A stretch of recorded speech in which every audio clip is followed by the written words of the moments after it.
seconds, no fouls to give. Haliburton looking. Haliburton driving, pulls up, jump shot. It's good! It's good! With 0.3 of a second remaining. Timeout, OKC. Tyrese Haliburton doesn't. Oh my goodness. What the hell? What the helly? What the heliante? What the Haliburton? Bro, Tyrese Haliburton did it again. First of all, let me rewind it. I was at work, so I was unable to consistently watch the game. I caught majority of the first half, and then I caught none of the second half. The last time I was watching the game, the Pacers were down. They were down 10 at halftime. They had hella turnovers. But this is the catcher. They had 15 to 19 turnovers when I was watching in the first half. I was listening to the commentary broadcast, and somebody had said that OKC had 18 more possessions, or shot attempts rather, shot attempts, than the Pacers in the first half. Yet they were only up 7 to 10.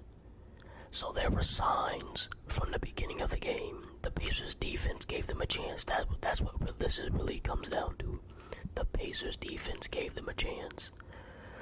Now, with that being said, even though that was the context, I still thought the Thunder were going to win that game. I realized that even though the Pacers turned the ball over and it was still a relatively close game, I knew it was a little bit spooky. But in my mind, I still figured OKC will win that game. Boy, was your boy wrong. What is going on? What is going on? That long-ass intro. I am back with clearly more ASMR NBA content. I do have work in a couple hours. I'm gonna see if I can get this locker code video up. It's a 2K video. It'll probably be a short video. I'm not gonna make a whole episode or nothing. I just wanna do y'all a solid and give y'all this free dark matter. But back to the video at hand. The NBA Finals has officially started. You know, they say the series doesn't start until the road team wins. Well, let the games begin, my boy, because the Indiana Pacers, like I said previously, went into Oklahoma City and stole one on the road.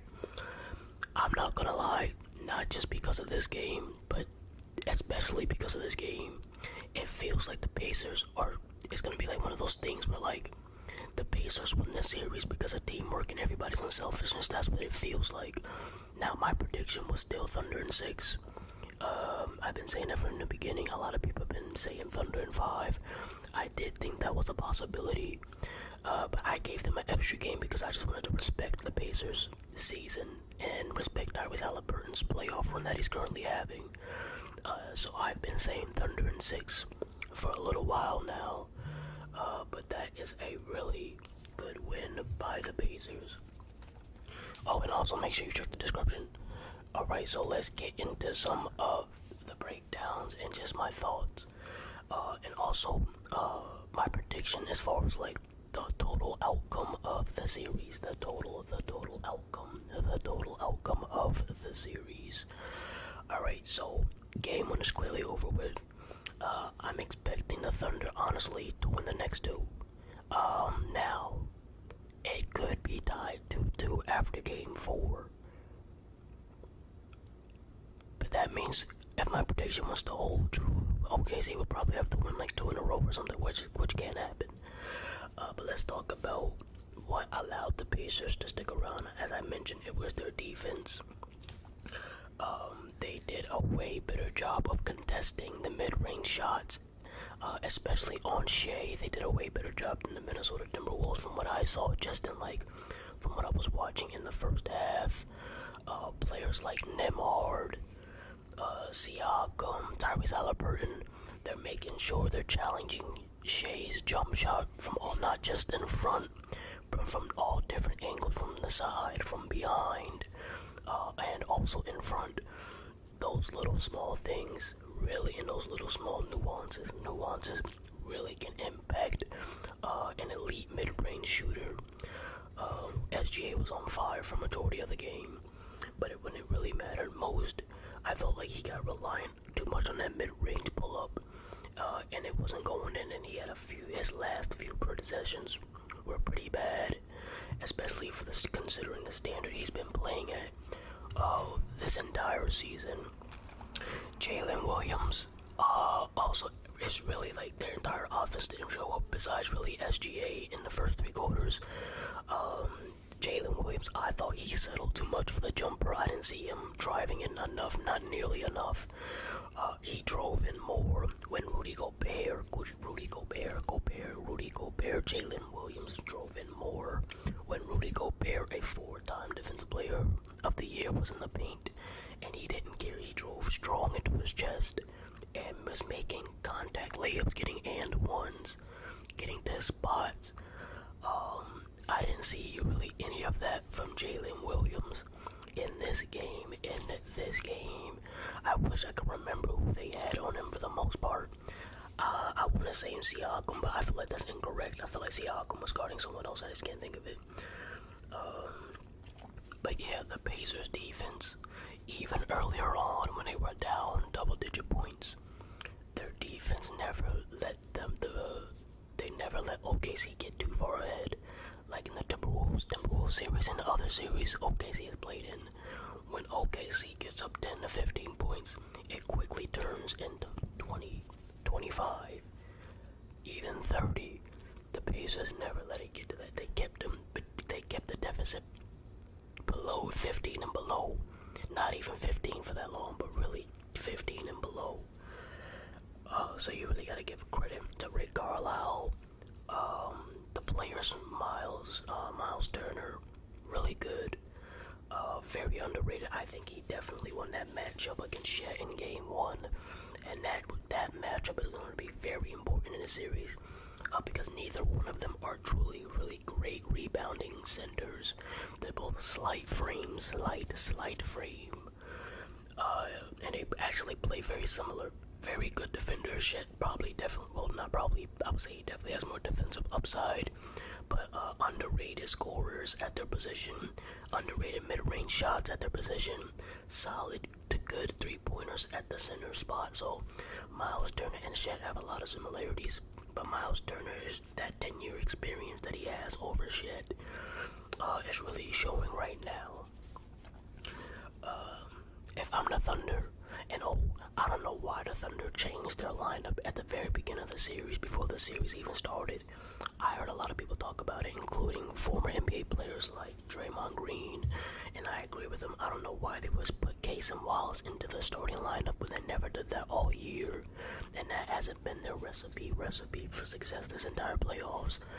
I don't know why they would do that. Now, if that's something they wanted to do as an adjustment because something wasn't working, or they just saw something in the flow of the game or the flow of the series that they liked, that's different. They made an adjustment that's huge, that's major, before even playing a second of basketball. That tells me that he's not comfortable and he's not sure of himself. And when I say him, I'm talking about the coach, the Thunder's coach. He's already second guessing himself in this series. And honestly, I would not be shocked if the Pacers won it. I'm saying Thunder in 6. And I'm not trying to do like a double hedge my bet. I'm not trying to do that. Because I'm sticking with Thunder in 6. That's my prediction. But I'm just telling you how the Thunder look. I'm not seeing that same confidence and fire that they played Minnesota with right off the bat. So now this is a different level. This is the NBA Finals. So this is a step up in pressure. And Jalen Williams already had issues in terms of being able to step up in less important series, so that could be an issue going forward. Jalen Williams' production may not be there, or their efficiency might not be there as consistently as we might want it to or expect him, especially after that last series we just saw him in, where he averaged, he was the second leading scorer in the series. He averaged like 25 or like third, because I think it was SGA and then him, but he was the second leading scorer. Jalen Williams was the second leading scorer on his team, averaging like 25, 5, and 6, so he has to do more. Luke Dort did really well. His 3-ball was falling, so if that continues to hold up, and you don't even need both of them, but if you Shet or Jalen to have like a really good, efficient 20. I think that'll be enough. You can't have both Shet and Jalen have bad games, because then you're gonna lose. You're gonna go home in 6 or 7. But yeah, man. The Thunder. They are back at home for game 2. I am expecting. I would say it's gonna be close for the first half, but I expect OKC to pull away in the second half at some point. I think SGA is gonna have somewhere between 25 and 30, a little less scoring, but I think Jalen Williams is gonna be more impactful, and I think Shet is gonna have a better impact on defenses. Not so much offensively. I'm not gonna say he's gonna go for like 20 or 30, but I think Shet's presence will be felt more defensively in the next matchup. What else do I want to talk about? Let me think. Oh yeah, Tyrese Haliburton. Man, he is the clutchest player in the NBA. If I had to list the top 3 or 5 clutchest players in the NBA right now, it would be Tyrese Haliburton, Jokic, Jalen Brunson, Luka, and then hot take, Derek White is clutch as hell. I've seen it too many times. I'm putting Derek White in that bad boy. But yeah, Tyrese Haliburton, man. He is definitely proving himself to be a superstar.